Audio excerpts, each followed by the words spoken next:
Hi అండి అందరికీ. ఈరోజు మనం నేర్చుకోబోతున్నవి లక్ష్యాలు స్పష్టీకరణల గురించి మీరు పూర్తి అవగాహనతో నేర్చుకుంటారు. అంటే ఏదైనా ఒక అప్లయింగ్ క్వశ్చన్ ఇచ్చేటప్పుడు అది ఏ లక్ష్యానికి చెందినది, అంటే ఏదైనా ఒక స్పష్టీకరణకు సంబంధించిన అప్లయింగ్ క్వశ్చన్ ఇచ్చేటప్పుడు అది ఏ లక్ష్యానికి చెందిందని చెప్పేసి మీరు డైరెక్ట్గా బిట్ పెట్టేయడమే ఆన్సరు. ఇంకా వెతుక్కోవాల్సిన అవసరం లేకుండా డైరెక్ట్గా ఆన్సర్ చేసేయచ్చు. ఈ వీడియో ద్వారా మీకు పూర్తి అవగాహన అనేది వచ్చేస్తుంది. అయితే బోధన లక్ష్యాలు అనేవి మనకి 3 రంగాలుగా విభజించుకున్నాం. బోధన లక్ష్యాలు అంటే ఏంటి? సాధనకు సాధ్యమయ్యే లక్ష్యాలు, అవి సాధించగలిగేవిగా ఉండేవే వాటినే మనం బోధన లక్ష్యాలుగా చెప్పుకుంటాం. అవి సాధించలేకపోయారు అనుకోండి, అవి బోధన లక్ష్యాలుగా చెప్పం. బోధన లక్ష్యాలు అంటే ఒక తరగతిలో ఒక క్లాసులో జరుగుతున్నప్పుడు జరిగేవన్నమాట బోధన లక్ష్యాలు అవుతాయి. అయితే ఈ బోధన లక్ష్యాలు ఏంటి? 3 రంగాలుగా మనం విభజించుకున్నాం. ఏంటి? జ్ఞాన రంగము, భావావేశ రంగము, మానసిక చలనాత్మక రంగము. జ్ఞాన రంగానికి చెందినవి ఏంటి? జ్ఞానము, అవగాహన, వినియోగము. ఈ 3 జ్ఞాన రంగానికి చెందినవి. భావవేశ రంగం ఏంటి? అభిరుచులు, ఆసక్తులు, వైఖరులు, ప్రశంస లేదా అభినందనలు. ఇలా ఈ 3 కూడా భావవేశ రంగానికి చెందినవి. మానసిక చలనాత్మక రంగానికి చెందినది ఒక నైపుణ్యం లేదా కౌశలాలు అంటారు వాటిని. ఇవి మానసిక చలనాత్మక రంగం. అయితే ఫస్ట్గా మనం జ్ఞాన రంగానికి సంబంధించిన ఇప్పుడు చూడండి, ఈ 3 రంగాల్లో మనకి ఎన్ని లక్ష్యాలు వచ్చాయి? మొత్తం 7 లక్ష్యాలు అనేవి వచ్చాయి.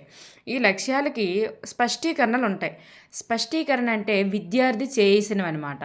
విద్యార్థి సాధించినటువంటి సామర్థ్యాల స్పష్టీకరణలు. ఆ విద్యార్థి పలానా సాధించాడు, లేదా పలానా నేర్చుకున్నాడు, పలానా జ్ఞప్తి తెచ్చుకున్నాడు, ఇలా విద్యార్థి ఏమైతే చేశాడో వాటిని స్పష్టీకరణ అంటాం. ఆ స్పష్టీకరణ అనేది మనకు బిట్గా ఇచ్చి అది ఏ లక్ష్యానికి చెందినది అని అడుగుతారు. లేదా ఒక లక్ష్యం అనేది ఇస్తాడు, పైన కిందన ఒక స్పష్టీకరణ ఇస్తాడు, పై లక్ష్యానికి సంబంధించిన స్పష్టీకరణ ఏది అని అడగచ్చు. లక్ష్యమైన ఇవ్వచ్చు, స్పష్టీకరణ ఇవ్వచ్చు. కాబట్టి మనం రెండు కూడా పూర్తి అవగాహనతో నేర్చుకోవాలి. మనకి ఇక్కడ 7 లక్ష్యాలు అనేవి ఉన్నాయి. వాటికి సంబంధించిన స్పష్టీకరణలు ఎలా రాబోతున్నాయని చెప్పేసి ఇప్పుడు వీడియోలో చూసుకుందాం. ఫస్ట్ వన్ జ్ఞానము. జ్ఞానానికి సంబంధించిన స్పష్టీకరణలు ఎలా వస్తాయంటే, విద్యార్థి దేనినైనా చదివిన దాన్ని జ్ఞప్తికి తెచ్చుకున్నాడు అని చెప్పేసి వచ్చిందనుకోండి, అది జ్ఞానము అవుతుంది. నెక్స్ట్, లేదంటే ఏదైనా విద్యార్థి గుర్తిస్తున్నాడు లేదా జ్ఞప్తికి తెచ్చుకుంటా అనే 2 స్పష్టీకరణలు ఏవైనా వచ్చాయి అంటే అది జ్ఞానం అనే లక్ష్యానికి చెందినది. అది జ్ఞాన రంగము. రంగం కూడా గుర్తుపెట్టుకోండి. జ్ఞాన రంగానికి 3 కదా, జ్ఞానము, అవగాహన, వినియోగం. అలా గుర్తుపెట్టుకోండి. రంగము గుర్తుపెట్టుకోవాలి, లక్ష్యము గుర్తుపెట్టుకోవాలి, వాటికి సంబంధించిన స్పష్టీకరణలు కూడా గుర్తుపెట్టుకోవాలి. నెక్స్ట్ మనం అవగాహన గురించి చూసుకుందాం. జ్ఞానం గురించి అర్థమైంది కదండి. జ్ఞప్తికి తెచ్చుకోవడం, గుర్తించడం. ఈ 2 పదాలు మీకు వాక్యంలో కనిపించాయి అంటే అది జ్ఞాన రంగం అని గుర్తుపెట్టుకోవడమే. ఇంకే స్పష్టీకరణ కూడా జ్ఞానానికి సంబంధించింది రాదు. అవగాహన అనేసరికి మనకి ఎక్కువ ఉంటాయండి. వాటికి ఒక కోడ్ ఉంది. ఏంటంటే వా ఫా తా సా. వీటికి సంబంధించినవి ఏవైనా వస్తే మీరు చేయగలగాలి. వాకు సంబంధించి ఏమైనా వస్తాయంటే వివరించుట, వర్గీకరించుట, వ్యాఖ్యానించుట, వర్ణించుట, విచక్షణ లేదా వివేచన చేయుట. ఇలాంటి వర్డ్స్ అనేవి మీకు అక్కడ కనిపిస్తే అది అవగాహనకి చెందినవి. వివరించుట, వర్గీకరించడం అంటే డివైడ్ చేయడం, వ్యాఖ్యానించడం, వర్ణించుట, విచక్షణ లేదా వివేచన చేయుట. ఇవి ఏ వచ్చినా అవి అవగాహనకి చెందుతాయి.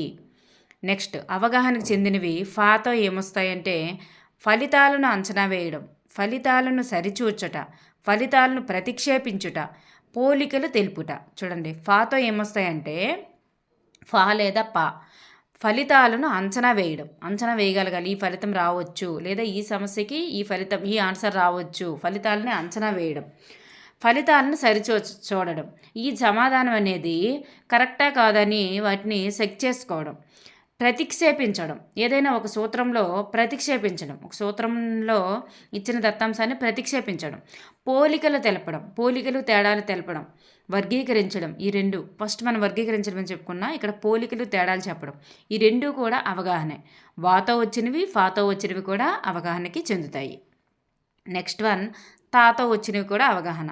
తాతో ఎలా వస్తాయంటే తర్జుమా చేయడం లేదా అనువాదం చేయడం. చూడండి, తర్జుమా చేయడం లేదా అనువాదం చేయడం. ఒక సంఖ్య రూపంలో ఉన్నదాన్ని దత్తాంశ రూపంలోకి రాయడం. నెక్స్ట్ కొన్నవేళ అని చెప్పేసి ఒక నెంబర్ ఇచ్చారనుకోండి, దాన్ని వివరంగా రాయడం. అలా తర్జుమా చేయడం లేదా అనువాదం చేయడం. తప్పులు దోషాలను కనుక్కొని సవరించడం. తప్పులు దోషాలను కూడా కనుక్కోవడం. ఇక్కడ తప్పు జరిగింది, ఇక్కడ దోషం ఉందని చెప్పేసి సవరించడం. తేడాలు, తారతమ్యాలు, భేదాలు చెప్పడం. చూడండి, వర్గీకరణని వాతో చెప్పుకున్నాం. ఫలితాలు నెక్స్ట్ పోలికలు, భేదాలను చెప్పుకున్నాం, పాత వచ్చింది. ఇక్కడ తేడాలు లేదా తారతమ్యాలు, భేదాలు చెప్పడం. ఈ మూడు కూడా అవగాహనకు చెందినవే. అవగాహనకు సంబంధించి వాతో వచ్చాయి, ఫాతో వచ్చాయి, తాతో వచ్చాయి. నెక్స్ట్ సాతో వస్తున్నాయి. సాతో ఏంటంటే చూడండి, సన్నిహిత సంబంధాలను గుర్తించడం. అంటే దగ్గరగా ఉన్నటువంటి సంబంధాలను గుర్తించడం. సరి అయిన సూత్రాన్ని సూచించడం అండి. సరి అయిన సూత్రాన్ని సూచించడం, వినియోగించడం కాదు. ఈ సూత్రం అవుతుంది, ఈ సూత్రం ఇక్కడ యూజ్ చేయొచ్చు అని సూచించడం, అంటే చెప్పడం వరకే అది అవగాహన అవుతుంది. సొంత ఉదాహరణలు ఇవ్వడం. వాడికి అవగాహన ఉంటేనే కదా సొంతంగా ఉదాహరణలు ఇవ్వగలుగుతాడు. సొంత ఉదాహరణలు ఇవ్వడం కూడా అవగాహన. అలాగే సన్నిహిత సంబంధం ఉన్న భావనలను, సామ్య భేదాలను కనుక్కోవడం. సన్నిహిత సంబంధం ఉన్నటువంటి భావనలను, సామ్య విభేదాలు కనుక్కోవడం. ఇవన్నీ కూడా అవగాహనకి చెందినవే. అవగాహనతో వాతో వచ్చాయి, ఫాతో వచ్చాయి, తాతో వచ్చాయి. తర్జుమా చేయడం, తేడాలు గమనించడం అలాంటివి. సాతో వచ్చాయి అన్నమాట. ఈ 4 వచ్చాయి. సాతో ఇంకొకటి ఉంది, శాబ్దిక ప్రవచనాలను సాంకేతిక ప్రవచనాలుగా, నెక్స్ట్ సాంకేతిక ప్రవచనాలను శాబ్దిక ప్రవచనాలుగా అనువదిస్తాడంట. చూడండి, అంటే ఒక టేబుల్ ఫామ్స్ కాదు, ఏంటంటే పూర్ణాంకాలు, పూర్ణ సంఖ్యలు అని చెప్పేసి అంటాం కదండి. అలా పూర్ణాంకాలు జెడ్కి సంబంధించి వచ్చాయి అని అనగానే, జెడ్ అనగానే పూర్ణాంకాలు అని చెప్పడం. శాబ్దిక ప్రవచనాలను సాంకేతిక ప్రవచనాలుగా. నెక్స్ట్ వృత్త వ్యాసం అనగానే వృత్త బొమ్మ గీసి వాటికి మధ్యలో గీత వేయడం. అది సాంకేతిక ప్రవచనాన్ని శాబ్దిక ప్రవచనాన్ని సాంకేతిక ప్రవచనంగా మార్చడం అనమాట. ఇలాంటి వాటిని కూడా అవగాహన అనే చెప్తాం. అవగాహన ఉంటేనే వాడు ఎస్ ఇది దానికి చెందుతుంది అని వాడు చెప్పగలుగుతాడనమాట. ఇక్కడ ఒక గమనిక ఏంటంటే, గణితం ప్రకారం కారణాలు తెలపడం అనే స్పష్టీకరణ అనేది అవగాహన అవుతుందంట. గణితం ప్రకారం కారణాలు తెలుపుట అనే స్పష్టీకరణ అవగాహన అవుతుంది. కానీ సైన్సు, సోషల్ ప్రకారం కారణాలు తెలుపుట అనేది వినియోగానికి చెందినది. ఓకేనండి, మోస్ట్ ఇంపార్టెంట్. ఇలాంటివి గుర్తుపెట్టుకోవాలి మీరు. నెక్స్ట్ వన్, వినియోగము. జ్ఞానము, అవగాహన అయిపోయింది. నెక్స్ట్ వినియోగం. వినియోగానికి సంబంధించి ఏంటేంటి వస్తాయి స్పష్టీకరణలు అంటే, వినియోగానికి గల పేర్లు అన్వయము, అనుప్రయుక్తము. వినియోగానికి గల పేర్లు తెలుసుకోండి. అన్వయము, అనుప్రయుక్తము. అంటే అప్లికేషన్ అని అర్థం. ఇంగ్లీష్లో అప్లికేషన్ అని అర్థం. అయితే వీటికి ఎలాంటి స్పష్టీకరణలు వస్తాయంటే, విశ్లేషణ చేస్తాడు. ఫలితాలని తెలుపుతాడు. ఫలితాలను గుర్తించడం కాదు, ఫలితం ఇది వస్తుందని చెప్పేస్తాడు. ఫలితాలను తెలపడం. పరస్పర సంబంధాలని స్థాపిస్తాడు. పరస్పర సంబంధాలను అక్కడ గుర్తిస్తాడు, ఇక్కడ స్థాపిస్తాడు. చూడండి, నెక్స్ట్ వన్, దత్తాంశాన్ని, సారాంశాన్ని కనుక్కుంటాడు. ఏదైనా ఒక సమ్ ఇచ్చాడు అనుకోండి, అందులో సమ్ నుండి ఏమిచ్చాడు, ఏం కనుక్కోమన్నాడు అనే వాటిని వాడు దత్తాంశం, సారాంశాన్ని కనుక్కుంటాడనమాట. ఏమి జరగబోతుందో సూచిస్తాడు. ఇక్కడ మనకి వినియోగంలో ఊహకు సంబంధించినవి కానీ, ప్రాగుక్తీకరణ అంచనా వేయడానికి సంబంధించినవి కానీ ఏవొచ్చినా సరే ఇక్కడ వినియోగానికి చెందిందండి. ఇక్కడ అంచనా వేయడం అనేదానికంటే ప్రాగుక్తీకరణ, ఊహ అనే పదాలు ఎక్కువగా వాడుతారు. అంచనా వేయడం అనే పదం ఎక్కువగా మనకి ఇక్కడ రాదు. ఏమి జరగబోతుందో సూచిస్తాడు అనేది ప్రాగుక్తీకరణ. దత్తాంశాలు సరిపోతాయో లేదో తెలుపుతాడు. దత్తాంశం అనేది సరిపోతుందా లేదా, ఈ దత్తాంశానికి ఇది లేకపోవడం వల్ల మనం సమ్ చేయలేము, దత్తాంశంలో మనకు కొన్నవేళ ఇచ్చాడు, అమ్మిన వాళ్ళు ఇవ్వకపోతే లాభమో నష్టమో చెప్పలేము, లేకపోతే ఇలాంటివి దత్తాంశం సరిపోతుందో లేదని చెప్పేసి తెలుపుతాడు అనమాట. దత్త పద్ధతి అనుసరణీయమో కాదో తెలుపుతాడు. దత్త పద్ధతి అంటే ఈ పద్ధతిలో మనం సమ్ అనేది చేయగలమా లేదా. ఇప్పుడు అమ్మిన వేళ కొన్నవేళ ఇచ్చాడు, అక్కడ లాభమా నష్టమా కనుక్కోమన్నారు. దానికి మనము చూడండి, PTR/100 అని ఉంటుంది కదండి మనకి. చూడండి, అంటే వడ్డీ జమ చేయడం. వడ్డీ లెక్క కట్టడం. PT/100 ఉంటుంది కదండి అది. మనం బారు వడ్డీకి సూత్రం సంబంధించిన ఇక్కడ సూత్రం వేసామనుకోండి అవుతుందా? అవ్వదు కదా. అలా దత్త పద్ధతి అంటే మనం చేసేటటువంటి పద్ధతి అనుసరణీయమా కాదో తెలుపుతాడనమాట. నెక్స్ట్ వన్, దత్త వివరాల నుండి ఊహలు చేస్తాడు. ముందు మీరు ఈ వర్డ్స్ అన్నీ కూడా కంఠస్థ పెట్టండి.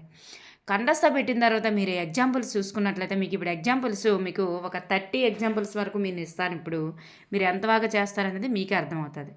దత్త పద్ధతి అనుసరణీయమా కాదో తెలుపుతాడు. దత్త వివరాల నుంచి ఊహలు చేస్తాడు, ఊహిస్తాడనమాట. ఊహ, ప్రాగుక్తీకరణ అనే వర్డ్స్ అనేవి ఇందులో మనకు కనిపిస్తాయి. నెక్స్ట్, తెలిసిన యథార్థాల నుండి సామాన్యీకరణ లేదా సాధారణీకరణ చేస్తాడనమాట. తెలిసిన యథార్థాల నుండి సామాన్యీకరణ లేదా సాధారణీకరణ చేస్తాడు. అనుమతులను రాబడతాడు. అనుమతి అంటే వినియోగము అని గుర్తుపెట్టుకోండి. అనుమతి అనే వర్డ్ కనిపించినా మీకు వినియోగం అని గుర్తుపెట్టుకోండి.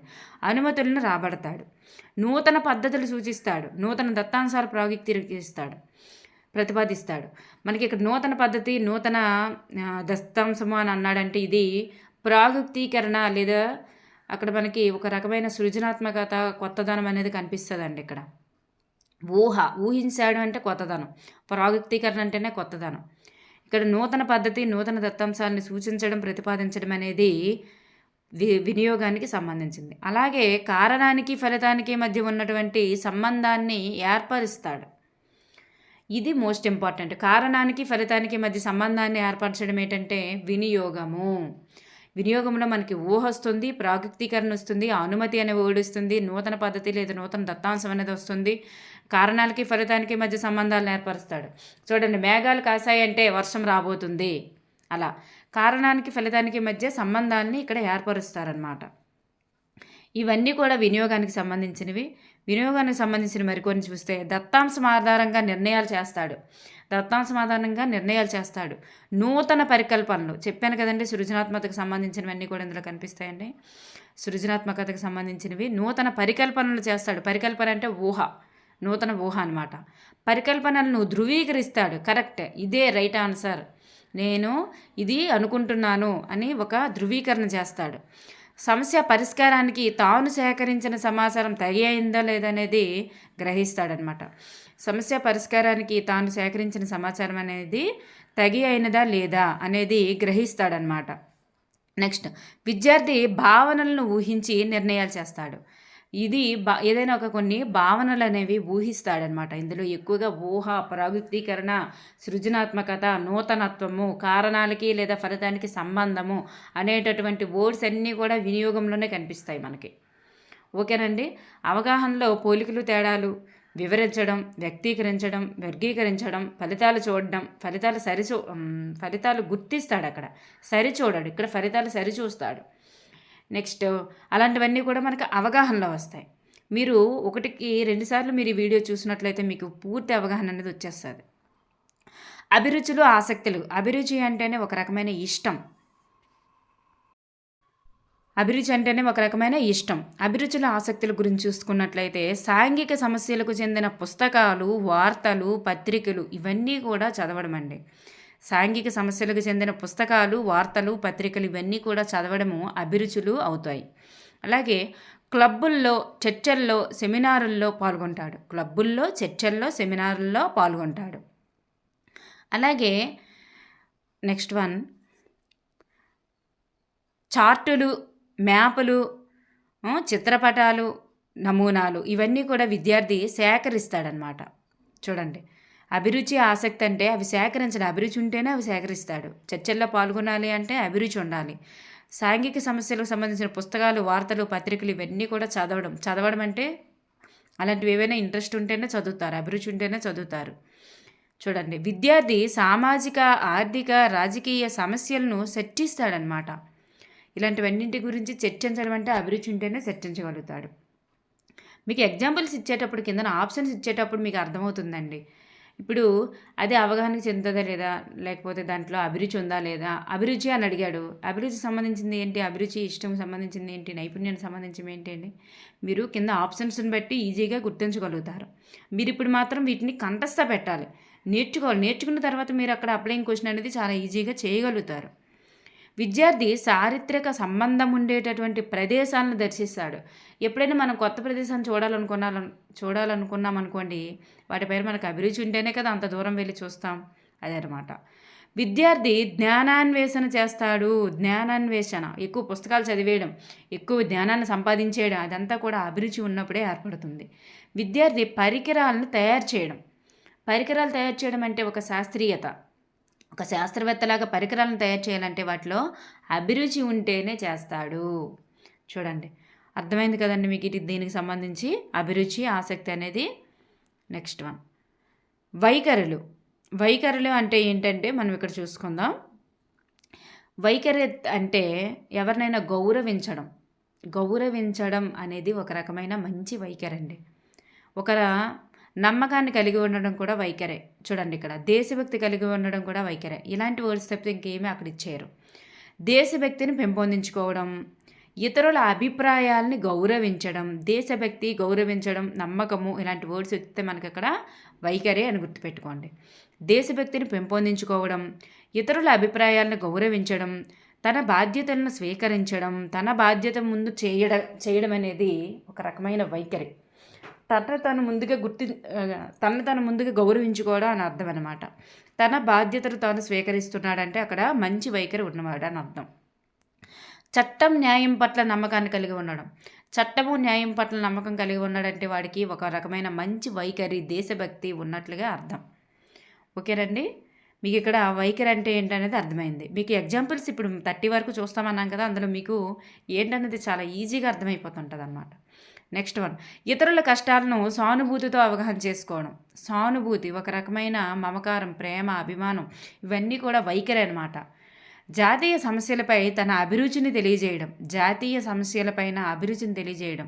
చూడండి, ఒక రకమైన దేశభక్తి అందులో కనిపిస్తుంది. అంతర్జాతీయ అవగాహనతో జాతీయ సమస్యలను పరిశీలిస్తాడు. దేశభక్తి.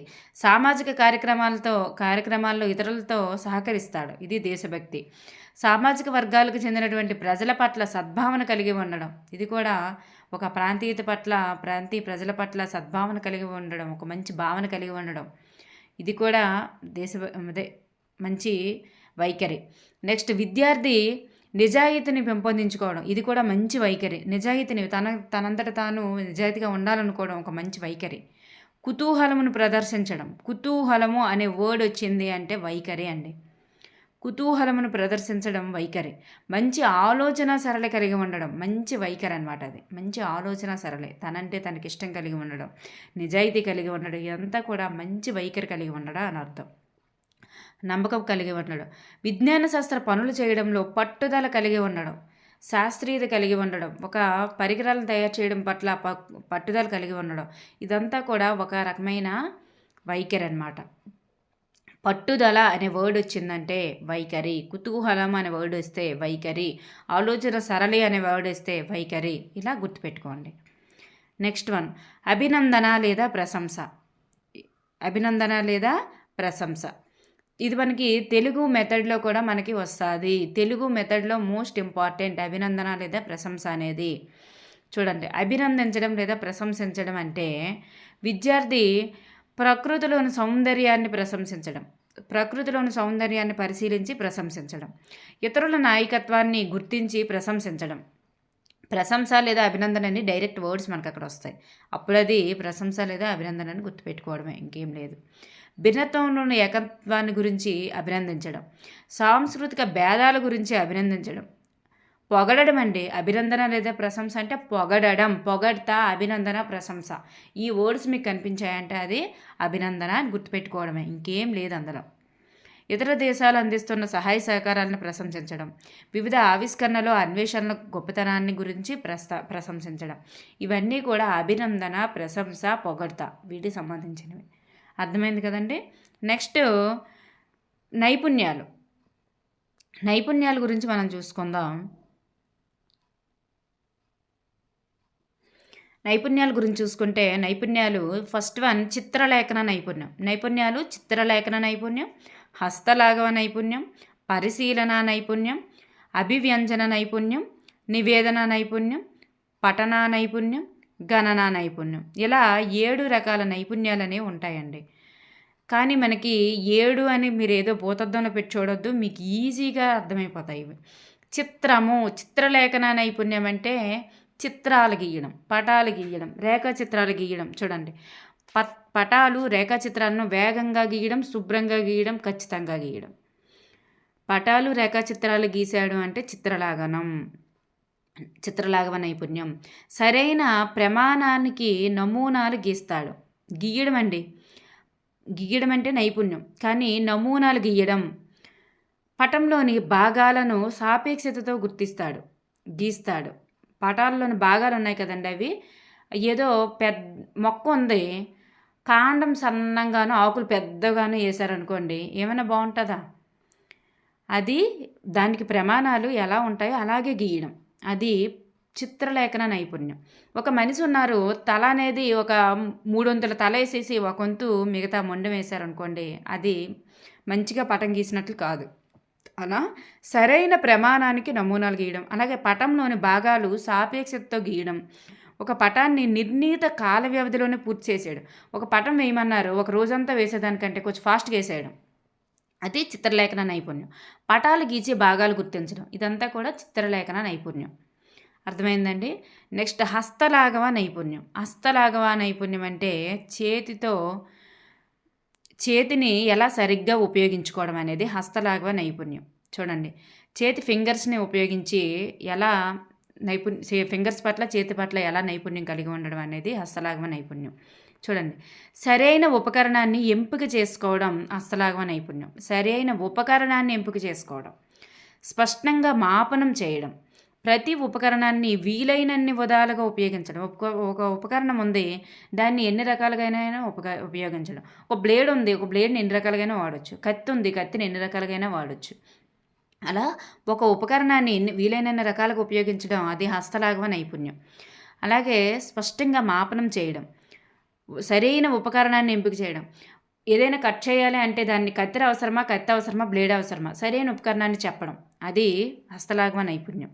చూడండి, గణిత ఉపకరణాలను ఉపయోగించడంలో తగిన జాగ్రత్తలు తీసుకోవడం, అది కూడా హస్తలాఘవ నైపుణ్యమే. జాగ్రత్తగా ఉపయోగించడం కూడా. ఉపయోగించిన పరికరాలను శుభ్రపరిచి భద్రపరచుకోవడం కూడా హస్తలాఘవ నైపుణ్యమే. శుభ్రపరచడం మరియు భద్రపరచడం. అలాగే విద్యార్థి ఒక వస్తువు యొక్క నమూనాను తయారు చేయడం కూడా హస్తలాఘవ నైపుణ్యమే. అక్కడ చిత్రపటాలు అంటే అవి పేపర్ మీద గీయడం అండి. నమూనా తయారు చేయడం అనేది హస్తలాఘవ నైపుణ్యం. పేపర్ మీద గీయడం చిత్రపట నైపుణ్యం అవుతుందన్నమాట. ఇది హస్తలాఘవ నైపుణ్యం ఏటవుతుందంటే నమూనాలు తయారు చేయడం. ఇక్కడ 3D, అక్కడ 2D, గుర్తుపెట్టుకోండి. విద్యార్థి వివిధ పరికరాలను తక్కువ ఖర్చుతో తయారు చేసేసి నైపుణ్యాలను అభివృద్ధి చేసుకుంటాడు. తక్కువ ఖర్చుతో తయారు చేయడం, అక్కడ వివిధ రకాల ఉపకరణాలని తక్కువ ఖర్చుతో తయారు చేయడం కూడా మనకి ఇక్కడ హస్తలాఘవ నైపుణ్యమే అవుతుంది. చూడండి, హస్తలాఘవ నైపుణ్యం అంటే ఒక ఉపకరణాన్ని ఎంపిక చేయడం, అంటే సరైన ఉపకరణాన్ని ఎంపిక చేయడం, ఒక ఉపకరణాన్ని వీలైనన్ని రకాలుగా ఉపయోగించడం, తగిన జాగ్రత్తలు తీసుకుంటూ ఉపయోగించడం, ఆ ఉపకరణాన్ని కడిగి శుభ్రపరిచి భద్రపరచుకోవడం, అలాగే ఒక నమూనాని మంచిగా తయారు చేయడం, ఆ నమూనాన్ని తక్కువ ఖర్చుతో తయారు చేయడం. ఇలాంటి కీవర్డ్స్ గుర్తుపెట్టుకుంటే అది హస్తలాఘవ నైపుణ్యం అవుతుంది. నెక్స్ట్ ప్రత్యామ్నాయ పరికరాలను కూడా తయారు చేయడం, ఇవంతా కూడా హస్తలాఘవ నైపుణ్యం అవుతుంది. నెక్స్ట్ పరికరాలను పట్టుకోవడం, పరికరాలను వాడడం, పరికరాలను శుభ్రపరచడం, అలాంటి వర్డ్స్ ఏ వచ్చినా సరే అది హస్తలాఘవ నైపుణ్యమే అవుతుంది. నెక్స్ట్ వర్డ్స్లోనే ఉంటుందండి పరిశీలన అంటే గమనించడం. పరిశీలన నైపుణ్యం అంటే ఏంటంటే విద్యార్థి పటంలోని దోషాలను గుర్తించి సరిచూడడం. దోషాలు గుర్తించాడంటే పరిశీలించినట్లు. విద్యార్థి ఇచ్చిన పటంలోని నమూనాలని మరియు వివిధ భాగాల యొక్క స్థానాలని ఖచ్చితంగా సూచించడం. ఒక ఆకు ఉంది, కాండం దగ్గర గుర్తుపెట్టి ఇది ఆకు అని అంటే అది కరెక్ట్ కాదు కదా. ఆకు ఎక్కడుందో ఆకుని కరెక్ట్గా చెప్పడం. ఆకులో ఈనుంది, ఈనెలు ఉంటాయి కదండి, ఈనెల దగ్గర మాత్రమే మనం గీత గీసి ఇది ఈనెలు అని చెప్పడం, అది కరెక్ట్గా పరిశీలన నైపుణ్యం. అదే ఈనెల దగ్గర కాకుండా ఆకు చివరన ఒక గీత కొట్టేసి ఇది ఈనెలు అని రాసామనుకోండి, అది కరెక్ట్గా గుర్తించినట్లు కాదనమాట. అలా పటంలోని దోషాలను సరిచేయడం, అలాగే పటంలోని వివిధ భాగాలను ఖచ్చితంగా సూచించడం. అలాగే విద్యార్థి సాధనాలను ఖచ్చితంగా పఠిస్తాడు. అలాగే విద్యార్థి ఖచ్చితంగా కోరిన భాగాల స్థానాన్ని గుర్తించడం. చెప్పాం కదండి, భాగాలని వాడి యొక్క స్థానాన్ని సరిగ్గా సూచించడం కూడా ఇక్కడ ఏమవుతుందంటే పరిశీలన నైపుణ్యం అవుతుంది. విద్యార్థి ప్రయోగ పరికరాల అమరికలోను పద్ధతిలోని దోషాలను సూచించడం. చూడండి, దోషాలు సూచించాడు. దోషాలు అంటే పరిశీలన నైపుణ్యం అని గుర్తుపెట్టుకోవాలి మీరు. దోషాలు అంటే పరిశీలన నైపుణ్యం. హస్తలాఘవ నైపుణ్యం అంటే చేతితో పట్టుకోవడం, నమూనాలు తయారు చేయడం, అలాగే పరికరాలను వీలైన రకాలుగా ఉపయోగించి శుభ్రపరిచి వాటిని భద్రపరచడం, ఇవన్నీ కూడా హస్తలాఘవ నైపుణ్యం. ఇక్కడ పరిశీలన నైపుణ్యం అంటే పరిశీలించి దోషాలు గుర్తించడం, అలాగే దోషాలు లేకుండా భాగాలు గుర్తించడం, ఇదంతా కూడా పరిశీలన నైపుణ్యం అవుతుంది. అభివ్యంజన నైపుణ్యం అంటే విద్యార్థి సరి అయిన పదాలు ఉపయోగించడం. అభివ్యంజన నైపుణ్యం అంటే సరి అయిన పదాలు ఉపయోగించడం, సరళమైన చక్కటి అందరికీ అర్థమయ్యే భాషను ఉపయోగించడం. చూడండి, భాషని పదాలని ఉపయోగించడం అంతా కూడా అభివ్యంజన నైపుణ్యం, మాట్లాడడానికి సంబంధించిందండి. ఖచ్చితమైన సాంకేతిక సాంకేతిక పదాలు, అర్థమయ్యే భాష, ఇలాంటివన్నీ కూడా అభివ్యంజన నైపుణ్యము. విద్యార్థి చెప్పవలసిన విషయాన్ని సరళమైన వ్యాఖ్యానాలతో ఎలాంటి భావాన్నైనా వ్యక్తీకరించగలిగే నైపుణ్యం. అంటే ఒక శ్రోతకు ఉండాల్సిన నైపుణ్యం, ఒక యాంకర్కు ఉండాల్సినటువంటి నైపుణ్యము, ఇవన్నీ కూడా అభివ్యంజన నైపుణ్యం అవుతుందండి. సరిగ్గా మాట్లాడడం అంతా కూడా అభివ్యంజన నైపుణ్యము. నెక్స్ట్ వన్, నివేదన నైపుణ్యం అంటే ఖచ్చితంగా చెప్పడం అంతా కూడా నివేదన నైపుణ్యము, రిపోర్టెడ్ స్కిల్స్ అంటారు. అయితే సరళమైన, స్పష్టమైన, ఖచ్చితమైన భాషను ఉపయోగించడం నివేదన నైపుణ్యం. ఖచ్చితమైన పదాలను ఎన్నిక చేయడం. ఖచ్చితమైన పదాలు, భాష అని వచ్చిందంటే ఇక్కడ ఖచ్చితము అని గుర్తుపెట్టుకోండి. ఖచ్చితము అనే వర్డ్ గుర్తుపెట్టుకుంటే నివేదన నైపుణ్యం. ఖచ్చితమైన భాష, ఖచ్చితమైన నమోదు, ఇలాంటివన్నీ కూడా నివేదన నైపుణ్యం. నెక్స్ట్ వన్, పఠనా నైపుణ్యం అంటే చదవడానికి సంబంధించింది. సరి అయిన పట్టికను ఎంపిక చేసుకుంటాడు. విద్యార్థి సరి అయిన పట్టికను ఎంపిక చేసుకుంటాడు. విద్యార్థి రీడింగులను తప్పనిసరిగా సరిచూసుకుంటాడు. తప్పులు లేకుండా చదువుతాడు. త్వరితంగా, నిర్దిష్టంగా చదవడం. పఠనం అంటేనే చదవడం అండి. చదవడానికి సంబంధించింది ఏదైనా సరే పఠన నైపుణ్యం అవుతుంది. ఓకేనండి, పఠనా నైపుణ్యం. మీకు ఇలాంటివి డైరెక్ట్గా మీరు చేయలేనప్పుడు ఆప్షన్స్లో నుంచి కానిది ఏది అని చెప్పేసి వెళ్ళండి. వైఖరి అవుతుందా అవ్వదు, నైపుణ్యం నెక్స్ట్ అవగాహన అవుతుందా అవ్వదు, అలా అనుకుంటూ వెళ్ళండి. మీరు సరైన ఆన్సర్ని గుర్తించగలుగుతారు. నెక్స్ట్ వన్, గణనా నైపుణ్యం అంటే విద్యార్థి మనసులో క్యాలిక్యులేటర్ లాగా ఫాస్ట్గా చేసేయగల సామర్థ్యం అన్నమాట. ఫాస్ట్గా చేయడం. గణన నైపుణ్యం అంటే ఫాస్ట్గా చేయడం. విద్యార్థి మనోగణనలు అంటే మనసులోనే లెక్కించేయడం. లిఖిత గణనలు త్వరితగతంగా చేయడం. చూడండి, మనోగణనలు మరియు లిఖిత గణనలు అనేవి ఫాస్ట్గా చేసేయడం, ఇవి గణన నైపుణ్యం అవుతుంది. మీరు ఈ సామర్థ్యాలకు సంబంధించిన బిట్ చేసేటప్పుడు మాత్రం ఆప్షన్స్ అన్నింటినీ కూడా సరిచూసుకోవాల్సిన అవసరం అనేది ఉంది. ఒకవేళ అది అవగాహన కాకుండా వినియోగం అయ్యి ఉండొచ్చు, లేదా అందువలన మీరు ఆప్షన్స్ అన్నింటినీ కూడా ఒకసారి చెక్ చేయండి. ఆ స్పష్టీకరణ అనేది ఈ ఆప్షన్ అవుతుందా కాదా, ఇంకొకటి ఎందుకు కాదు అని ప్రతిదీ చెక్ చేసిన తర్వాతే మీరు క్యాలిక్యులేషన్కి రండి. మీరు చూడంగానే ఎస్ ఎవరు అది ఉంది, ఇది అయ్యి ఉండొచ్చు అని ఫాస్ట్గా చెప్పేయద్దు. అన్ని ఆప్షన్స్ చదవాలి. ఓకేనండి. గణన నైపుణ్యం అంటే అక్కడ మనకు అర్థం అవ్వాల్సింది ఏంటంటే వాళ్ళు మనసులోనే లెక్కించేసి ఫాస్ట్గా చెప్పేయడం, ఫాస్ట్గా చేయగలగడం, సమ్స్ అనేవి ఫాస్ట్గా చేయగలగడం, ఇదంతా కూడా గణన నైపుణ్యానికి సంబంధించింది. ఎగ్జాంపుల్స్ చూసినాక మీకు అర్థమవుతుందండి. ఎగ్జాంపుల్స్ లాస్ట్ వన్ ఇప్పుడు చూడండి. ఎగ్జాంపుల్స్ చూద్దాము. లక్ష్యాలకు చెందిన అతి ప్రధాన ఉదాహరణలు చూసుకున్నట్లయితే ఫస్ట్ వన్, అడవుల క్రమక్షయం వల్ల ఏర్పడే సమస్యలను విశ్లేషిస్తాడు. చూడండి, విశ్లేషించడం. అడవుల క్రమక్షయం వల్ల ఏర్పడే సమస్యలను విశ్లేషించడం. సమస్య అనే వర్డ్ వచ్చిందంటే దానిది వినియోగం అవుతుంది. ఎందుకంటే అక్కడ కారణానికి ఫలితానికి గల సంబంధం అనేది ఏర్పడింది. అడవుల వల్ల క్రమక్షయం ఏర్పడుతుంది. అడవుల వలన మాత్రము అడవుల క్రమక్షయం వల్ల సమస్యలు ఏర్పడతాయి. అడవులు లేకపోతే మట్టి కొట్టుకుపోతుంది. అలాగే మనకు ఆక్సిజన్ తగ్గుతుంది. ఇవన్నీ కూడా కారణాలన్నింటినీ కూడా విద్యార్థి చెప్పగలగడం, కారణం వలన ఫలితం అనేది చెప్పగలగడం వినియోగం అవుతుంది. చూడండి, ఇక్కడ మనం చూసుకున్నట్లయితే అడవుల క్రమక్షయం వల్ల ఏర్పడే సమస్యలను విశ్లేషించడం. అడవుల క్రమక్షయం వల్ల ఎలాంటి సమస్యలు వస్తాయి అంటే కారణానికి ఫలితానికి మధ్య సంబంధం అనేది ఏర్పరుస్తున్నాడు అనమాట. ఇక్కడ సమస్యలు అనే కీవర్డ్ అండి. ఆ కీవర్డ్ వచ్చిందంటే మనకి అక్కడ వినియోగము ఏమవుతుందండి, అది వినియోగము. కారణానికి ఫలితానికి మధ్య సంబంధం ఏర్పడిన ఊహ, ప్రాగుప్తీకరణ, ఇవన్నీ కూడా నూతనత్వము, సృజనాత్మకత, ఇవన్నీ కూడా వినియోగం అని చెప్పుకున్నాం. నెక్స్ట్ వన్, భారతదేశంలో నిరుద్యోగ సమస్యకు గల కారణాలు చెప్పడం ఏమని అనుకున్నాం, వినియోగము. నెక్స్ట్, ఎత్తుకు పోయే కొద్దీ ఉష్ణోగ్రత తగ్గుతుంది, ఎత్తుకు వెళ్తున్న కొద్దీ ఉష్ణోగ్రత తగ్గుతుంది అని చెప్పడం. అంటే ఒక సమస్యకి ఒక కారణానికి ఫలితానికి ఊహించి చెప్పడం, ఒక సమస్యకి గల కారణాలు చెప్పడం, ఇవంతా కూడా ఎత్తుకు పోయే కొద్దీ ఉష్ణోగ్రత తగ్గుతుందని చెప్పేయడం. ఇదేంటండి, వినియోగం అన్నమాట. నెక్స్ట్ వన్, అడవులు పెంచడం వల్ల వర్షాలు ఎక్కువగా కురుస్తాయని చెప్పడం. అడవులు పెంచడం వల్ల మంచి జరిగినా చెడు జరిగినా ఏదైనా సరే ఒక కారణానికి ఒక ఫలితానికి మధ్య సంబంధాన్ని చెప్పాడంటే అది వినియోగం. అర్థమైంది కదండి నీకు ఇప్పుడు.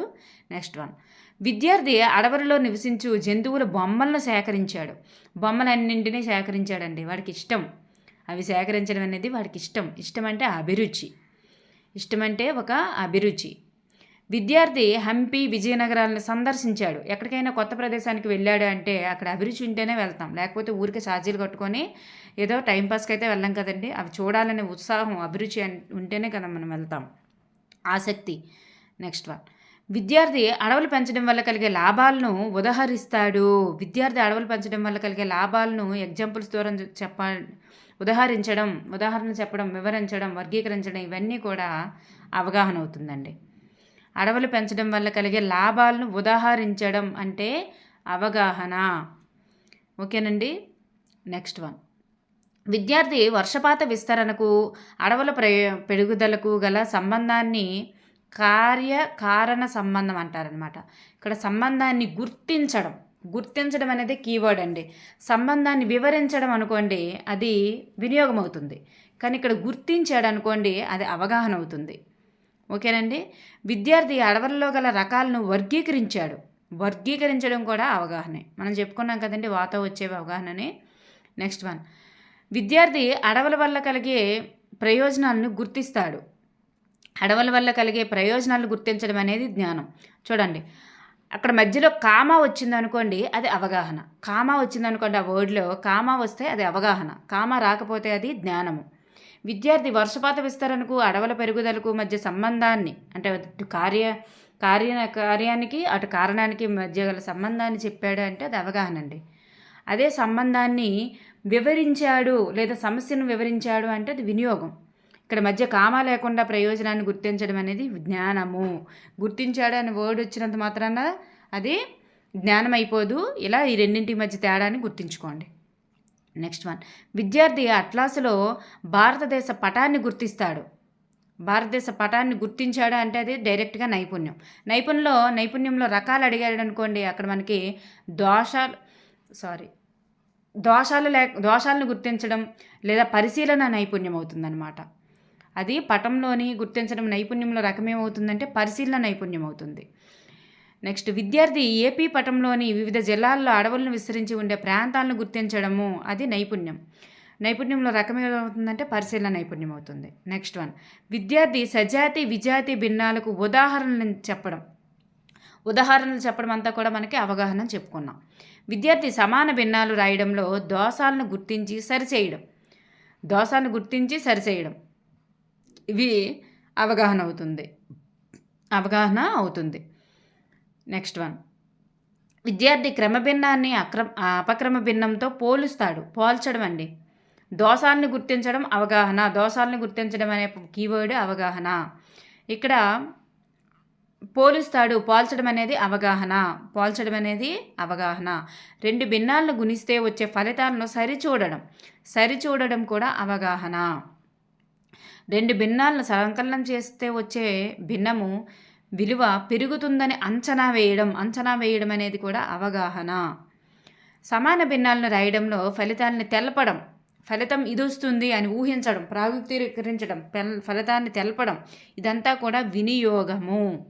ఫలితాలను గుర్తించడం అనేది అవగాహన అయితే ఫలితాలను తెలపడం అనేది వినియోగము. y=mx అనే సరళరేఖ మూల బిందువు గుండా ఎందుకు పోతుందో కారణాన్ని తెలపడం, సమస్యను తెలపడం, ఇదంతా కూడా వినియోగము. కారణాన్ని ఇక్కడ మ్యాథ్స్లో కారణాలను తెలపడం అనేది అవగాహన. సైన్స్లో కారణాలు తెలపడం అనేది వినియోగము. అర్థమైంది కదండి? మ్యాథ్స్లో కారణాలు తెలపడం అనేది అవగాహన, సైన్స్లో కారణాలు తెలపడం అనేది వినియోగము. నెక్స్ట్ వన్, ఉల్కలు భూమి వాతావరణం చేరగానే మండిపోవడానికి గల కారణాలు తెలపడం. చూడండి, ఇక్కడ సైన్స్లో కారణాలు తెలపడం అనేది వినియోగము. కారణాలు తెలపడం, ఆ వర్డ్ని గుర్తుపెట్టుకోండి. అది సైన్స్లో ఎలా వస్తుంది, మ్యాథ్స్లో ఎలా వస్తుంది అని కూడా గుర్తుపెట్టుకోండి. విద్యార్థి దత్తాంశాన్ని రేఖాపటాలను వ్యాఖ్యానించడం ఏమవుతుందంటే అవగాహన అవుతుంది. అలాగే విద్యార్థి శాస్త్ర పరిశీలన అయినటువంటి సూర్యగ్రహణాన్ని వ్యాఖ్యానించడం. చూడండి డిఫరెన్స్. సైన్స్లో వ్యాఖ్యానించడం అనేది వినియోగం అయితే మ్యాథ్స్లో వ్యాఖ్యానించడం అనేది అవగాహన. సైన్స్లో వ్యాఖ్యానించడం అనేది వినియోగము. నెక్స్ట్ వన్, కాలుష్యం వల్ల మానవ జీవితంపై గల చెడు ప్రభావాలను ప్రాగుక్తీకరించడం, ఊహ, నూతనత్వం, ఇదంతా కూడా వినియోగం. నెక్స్ట్ వన్, వేగము, త్వరణము వంటి భౌతిక రాశులకు ప్రమాణాలను తెలపడము అవగాహన అవుతుందండి. ప్రమాణాలను తెలపడం అవగాహన, సూత్రాన్ని తెలపడం, ప్రమాణాలను తెలపడం, ఇదంతా కూడా అవగాహన అవుతుంది. ప్రయోగశాలలో ఆక్సిజన్ తయారు చేయడానికి కావలసిన పరికరాలను, రసాయనాలను ఎన్నుకోవడం.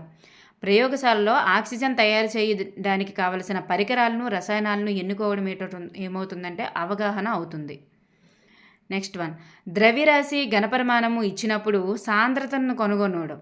అంటే ఒక సూత్రంలోని దత్తాంశాన్ని ఇచ్చేటప్పుడు వాటి యొక్క సారాంశాన్ని కనుక్కోవడం అనేది అవగాహన. ఓకేనండి. D=m/v అనే సూత్రంను అనువాదించడం కూడా అవగాహన అవుతుంది. నెక్స్ట్ వన్, విద్యుత్ శక్తి, అయస్కాంత శక్తికి మధ్య గల తేడాలు, పోలికలు చెప్పడం ఏమనుకున్నాం? తేడాలు చెప్పడం, వర్గీకరించడం, పోలికలు, భేదాలు చెప్పడం, ఇవంతా కూడా అవగాహన. విద్యార్థి ఆర్కిమెడిస్ సూత్రాన్ని వివరించడం అవగాహన. విద్యార్థి స్క్రూ గేజ్ యొక్క నిర్మాణాన్ని వర్ణించడం అనేది కూడా అవగాహన. విద్యార్థి ఉష్ణోగ్రతకి మధ్య గల సంబంధాన్ని వివేచన చేయడం అవగాహన. చూడండి, వాటి కార్యకారణానికి మధ్య గల సంబంధాన్ని వివేచన చేయడం, వివరించడం, వర్గీకరించడం, ఇవన్నీ కూడా అవగాహన. విద్యార్థి పట్టణాల్లో ఉండే జల కాలుష్యానికి గీసిన గ్రాఫును వ్యాఖ్యానించడం అవగాహన. విద్యార్థి ద్రవ్య నిత్యత్వ సూత్రాన్ని రుజువు చేయడం అవగాహన. విద్యార్థి కుంభాకార దర్పణం, పుటాకార దర్పణం మధ్య గల తేడాలను గుర్తిస్తాడు. చూడండి, కుంభాకార దర్పణానికి, పుటాకార దర్పణానికి మధ్య గల భేదాలను గుర్తించడం జ్ఞానం అండి. ఇక్కడ భేదాలను గుర్తించడం, దర్పణాలకి 2 దర్పణాలే కదండి, 2 దర్పణాల మధ్య గల భేదాలను గుర్తించడం జ్ఞానము. అర్థమైందండి? 2 వేరు సమస్యలు అనుకోండి. అంటే ఇక్కడ కార్యానికి కారణానికి మధ్య గల సంబంధాన్ని గుర్తించడం అనుకోండి. ఇక్కడ పుటాకార దర్పణం, కుంభాకార దర్పణం 2 దర్పణాల మధ్యకి తేడాలు చెప్పడం, గుర్తించడం అవుతుంది. కానీ కుంభాకార దర్పణానికి, పుటాకార దర్పణానికి మధ్య ఉండే తేడాలను గుర్తించడం, భేదాలను గుర్తించడం, ఇవన్నీ కూడా జ్ఞానమే అవుతుంది. నెక్స్ట్ వన్,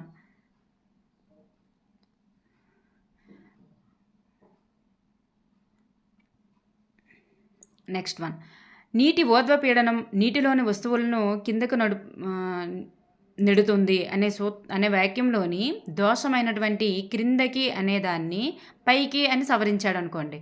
ఏదైనా దోషాన్ని సవరించడం ఏమవుతుందండి? అవగాహనే అవుతుంది.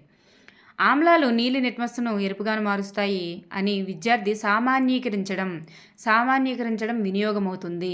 ఆ కీవర్డ్ కూడా గుర్తుపెట్టుకోండి. వినియోగంలో ఏమొస్తాయి? ఊహ, ప్రాగుక్తీకరణ, కారణాలు తెలపడం, నూతనత్వము, అలాగే ఇలా సామాన్యీకరించడం, అనుమతి అనేటటువంటి కీవర్డ్స్ అన్నీ కూడా వినియోగంలో వస్తాయి.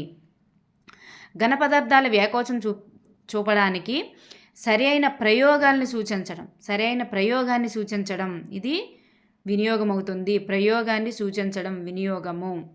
విద్యార్థి బారు వడ్డీని కనుక్కోవడానికి I=PTR/100 అనే సూత్రాన్ని సూచించడం ఇవన్నీ కూడా మనకి అవగాహన తెలుసు. విద్యుత్ విశ్లేషణ ప్రక్రియలో ఆక్సిజన్ విడుదలకు ధనాత్మక ఎలక్ట్రోడ్లకు మధ్య గల సంబంధాన్ని ఏర్పరచడం. చూడండి, ఇక్కడ సంబంధాన్ని ఏర్పరచడం, ఆక్సిజన్కి ధనాత్మక ఎలక్ట్రాన్కి ఈ రెండు వేరువేరు అన్నమాట. వేరువేరు వచ్చాయి అంటే అక్కడ వాటి మధ్య గల సంబంధాన్ని ఏర్పరచడం వినియోగం అవుతుంది. సంబంధాలు ఏర్పరచడం అంటే వినియోగము. కార్యానికి కారణానికి లేకపోతే రెండు వస్తువుల మధ్య సంబంధాన్ని ఏర్పరచడం ఇవన్నీ కూడా వినియోగం అవుతుంది. దత్తాంశ సాధనము విన్న తర్వాత చల్లని నీరు వల్ల ఎనామిల్ పాడవుతుందనే విషయాన్ని తెలుసుకొని చల్లని నీరు తాగడం మానేయడము. ఇక్కడ చూడండి, ఇక్కడ ఒక కారణానికి ఫలితానికి మధ్య గల సంబంధాన్ని ఏర్పరచుకున్నాడు కాబట్టి అది వినియోగం అవుతుంది. విద్యార్థి శ్వాసక్రియ జరిగేటటువంటి విధానాన్ని విశ్లేషిస్తాడు. శ్వాసక్రియ జరిగే విధానాన్ని విశ్లేషించడం అనేది అంటే శ్వాసక్రియ జరిగే విధానాన్ని విశ్లేషించడం అనేది వినియోగము. విద్యార్థి సప్లైకి డిమాండ్కి మధ్య సప్లైని డిమాండ్తో పోల్చడము, పోలికలు, భేదాలు ఇవన్నీ కూడా అవగాహన. విద్యార్థి గ్రీనిచ్ రేఖ ఏ విధంగా ఉపయోగపడుతుందో తెలపడం. ఉపయోగాలు తెలపడం అంటే అది వినియోగము. ఫలితాలు తెలపడం, ఉపయోగాలు తెలపడం, కారణాలు తెలపడం. ఫలితాలు తెలపడం, ఉపయోగాలు తెలపడం, కారణాలు తెలపడం ఇవి వినియోగం సంబంధించి ఒక దగ్గర రాసుకోండి. ఊహ, ప్రాగుక్తీకరణ, సృజనాత్మకత, నూతనత్వము, నూతన పదాలు, అనుమతి, కారణాలు తెలపడం, అలాగే ఇక్కడ ఉపయోగాలు తెలపడం, ఇవన్నీ కూడా సమస్యల గురించి వివరించడం ఇవన్నీ కూడా వినియోగం అవుతుంది. విద్యార్థి ప్రజాస్వామ్యం పట్ల గౌరవాన్ని పెంపొందించుకోవడం. ప్రజాస్వామ్యం అని చెప్పాం కదండి, దేశభక్తి, జాతీయత ఇవన్నీ కూడా విద్యార్థులు వచ్చాయంటే అది రకమైన వైఖరి అనమాట, ఒక మంచి వైఖరి. విద్యార్థి A+B² = A² + 2AB + B² అని జ్ఞప్తికి తెచ్చుకున్నాడు, జ్ఞానం అవుతుంది. విద్యార్థి P = 2,000 రూపాయలు, R = 2%, I = 2.5 సంవత్సరాలు అని విలువను బారు వడ్డీ సూత్రం, సరైన సూత్రాన్ని చెప్పడం. బారు వడ్డీ సూత్రంతోనే ప్రతిక్షేపించాడు అనుకోండి, అది అవగాహన. సరైన సూత్రాన్ని చెప్పగలగడం, సరైన సూత్రంలో ప్రతిక్షేపించడం కూడా అవగాహన అవుతుంది. ఇక్కడ సరైన సూత్రమే కాబట్టి. విద్యార్థి సంఖ్యారేఖపై భిన్నాలను సూచిస్తాడు. సూచించడం అది ఒక నైపుణ్యం. అర్థమైంది కదండి. అది ఏ నైపుణ్యము అంటే పరిశీలన నైపుణ్యం. దోసలు లేకుండా రాయడం పరిశీలన నైపుణ్యం. నెక్స్ట్ వన్, విద్యార్థి భిన్నాలను తప్పులు లేకుండా చదవగలిగాడు అంటే ఒక ఖచ్చితత్వంతో చదివాడు. ఖచ్చితత్వము, సునిశ్చితత్వము, తప్పులు లేకుండా ఉండడం ఇవంతా కూడా వేగము, ఇవంతా కూడా నైపుణ్యం అండి. వేగంగా చదవడం, ఖచ్చితంగా చదవడం, సునిశ్చితత్వము అంటే ఇన్ టైంకి చదవడం, ఇచ్చిన సమయంలోనే చదవడం ఇదంతా కూడా నైపుణ్యానికి సంబంధించినవి. విద్యార్థి సరైన భిన్నాలను రేఖాచిత్రంపై గీయడం అది నైపుణ్యం. విద్యార్థి అక్రమ భిన్నాలకు ఉదాహరణలు ఇచ్చాడు అది అవగాహన. ఉదాహరణలు ఇవ్వడం అనేది అవగాహన. అయితే ఇక్కడ కొన్ని డిఫరెన్సెస్ అనేది చూద్దాం. శాస్త్ర పరిశీలనలను వ్యాఖ్యానించడము. చూడండి, మామూలుగా అయితే వ్యాఖ్యానించడం అనేది మనకి అవగాహన, కానీ సైన్స్కి వచ్చేసరికి వ్యాఖ్యానించడం అనేది వినియోగము. శాస్త్ర పరిశీలనలు అంటే సైన్సు, అది వ్యాఖ్యానించడం వినియోగము. సరి అయిన ప్రయోగ విధానాలను, పరికరాలను సూచించాడు అనుకోండి, అది వినియోగం అవుతుంది. సరి అయిన ప్రయోగ విధానాలు, పరికరాలు సూచించడం అనేది అది వినియోగం అవుతుంది. నెక్స్ట్, భౌతిక రాశులకు సరి అయిన ప్రమాణాలు తెలపడం ఆల్రెడీ మనం చెప్పుకున్నదే అవగాహన అని. విజ్ఞాన శాస్త్ర